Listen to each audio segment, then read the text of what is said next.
ابھی ہمارے ساتھ مولانا منتظر صاحب ہیں جو رحمانیہ فاؤنڈیشن کے چیئرمین اور مدرسہ عرفیہ سنگرام کے خازن ہیں. ہم ان کے رہائش گاہ پر ہیں.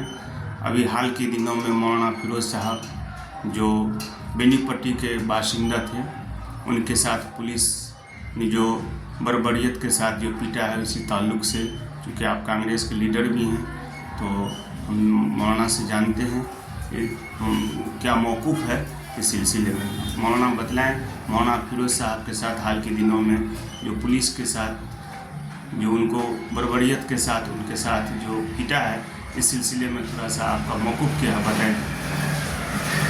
دیکھیے، کانگریس کے وچار دھارا میں ہمیشہ سے رہا ہے ملک کے کوئی بھی باشندہ ہو، چاہے کسی بھی مذہب کا رہنے والا ہو یا کسی ذات برادری کا ہو، اس کے اوپر اگر ظلم ہوگا تو کانگریس ہمیشہ اس کے لیے لڑنے کے لیے تیار رہتی ہے اور لڑے گی. خاص کر راہل گاندھی کا یہ پیغام ہے. رہی بات مولانا فیروز صاحب کے ساتھ جو زیادتی ہوا ہے، یہ نہایت ہی شرمندگی کی بات ہے اور نہایت ہی افسوس ہوتا ہے. ایسے شخص نے زیادتی کیا جو سنویدھان کے اپنے ہاتھ میں لے کر شپث لیتے ہیں، اس عہدے پہ بیٹھتے ہیں.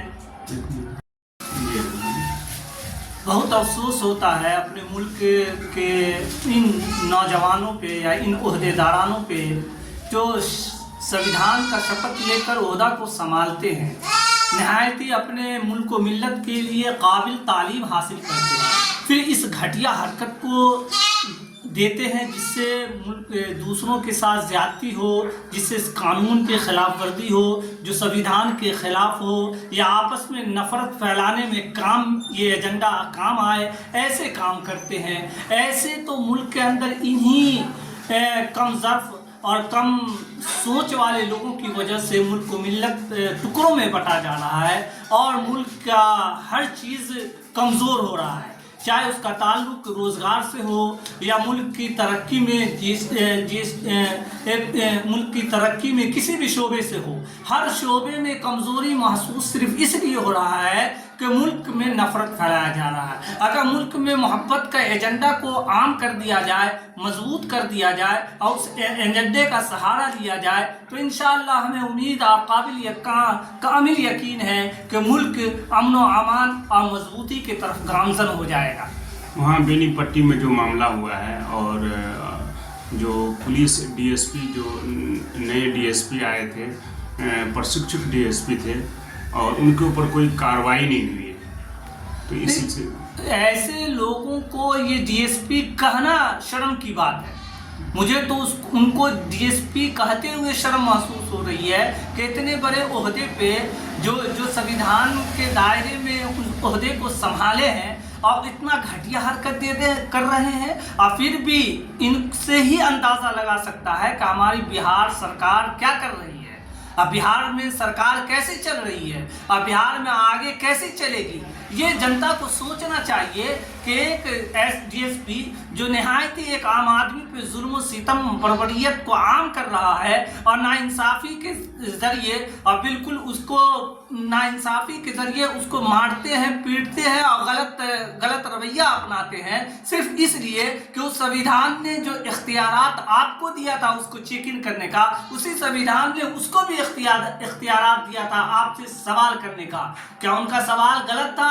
ان کا سوال بالکل صحیح تھا کہ آپ ہمارا زیادہ سے زیادہ آپ مجھے چیک ان کر لیجئے اور چیک ان کے رول میں جو بھی پرچی کاٹنا ہے آپ پرچی کاٹ لیجئے، اس سے زیادہ آپ کیا کر سکتے تھے. لیکن آپ اس کے اس سوال یا اس کے اس گفتگو کے جواب میں آپ اپنے ڈنڈے کو برسائے، اس کو بری طریقے سے پیٹا اور جہاں نہیں پیٹنا چاہیے اور جس اعضاء پہ لاٹھی نہیں چلانا چاہیے اور جس طریقے سے نہیں پیٹنا چاہیے وہ بھی طریقہ آپ نے اپنایا. یہ ڈی ایس پی کا کام ہوتا ہے. ایسے ڈی ایس پی کو تو دائمی طور پہ برخاست کر دینا چاہیے. آپ نے ابھی تک بہار سرکار نے برخاست نہیں کیا، یہ بہت شرمندگی کی بات ہے. اس کا مطلب ہے کہ بہار سرکار اس ساری گرد و گوش میں شامل ہے. اگر شامل نہیں ہے تو کام کرے، ان کو ان کے عہدے سے برخاست کرے تاکہ بہار کے اندر امن و امان عام ہو.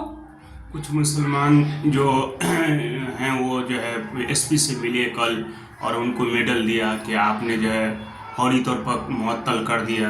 اس سلسلے میں آپ کیا کہیں گے؟ دیکھیے، ان کو قابل تو نہیں کہیں گے اور ایسے لوگ جو ہوتے ہیں دیش کے اندر ہمیشہ ہر شعبے کے اندر کچھ چمچہ ہوتے ہیں، اور چمچہ گیری کرنے کے لیے، جی حضوری کرنے کے لیے کہیں بھی کسی کو بھی میڈل پہنا دیتے ہیں۔ ایسے لوگ بھی ہیں جو غلط کر کے آتے ہیں، ان کو اپنا شانہ بشانہ کھڑا کر کر ان کو میڈل پہنا دیتے ہیں۔ ایسا نہیں ہونا چاہیے، کم سے کم غلط اور صحیح کا تمیز ہونا چاہیے۔ انہوں نے جو ظلم کیا ہے اس ظلم کی سزا کا حقدار ہے، اس کو سزا ملی یا نہیں ملی، صرف ایک جگہ سے دوسری جگہ تبدیل کر دیا، آپ نے میڈل دے دیا، بھائی اس کو برخاست موجودہ حکومت کرنا چاہیے، بالکل دائمی طور پہ کرنا چاہیے، تاکہ بہار کے اندر، پورے ہندوستان کے اندر دوسرے پرشاسن کے لیے عبرت ہو اور دیش کے اندر امن و امان آئے۔ تو آپ دیکھ رہے تھے کس طریقے سے مسلمانوں میں غم و غصہ کا ماحول ہے، اور بہار سرکار کو چاہیے کہ جو ہے اس پر فوری طور پر جو ہے اس کو معطل سے کام نہیں ہے، اس کو پوری طریقے سے برخاست کر دے تاکہ آنے والا سمے میں اس سے سبق ملتا رہے۔ تو دوستو آپ دیکھ رہے تھے دیش کی آواز، اور آپ مولانا سے آپ سن رہے تھے، رحمانیہ فاؤنڈیشن کے چیئرمین ہیں اور کانگریس کے قداور نیتا ہیں اور مدرسہ عارفیہ سنگرام کے خازن ہیں۔ آپ کس طریقے سے جو ہے علماؤں میں، عواموں میں غصہ ہے، آپ اس سے ظاہر کر رہے تھے، تو ہمیں اجازت دیجیے۔ شکریہ۔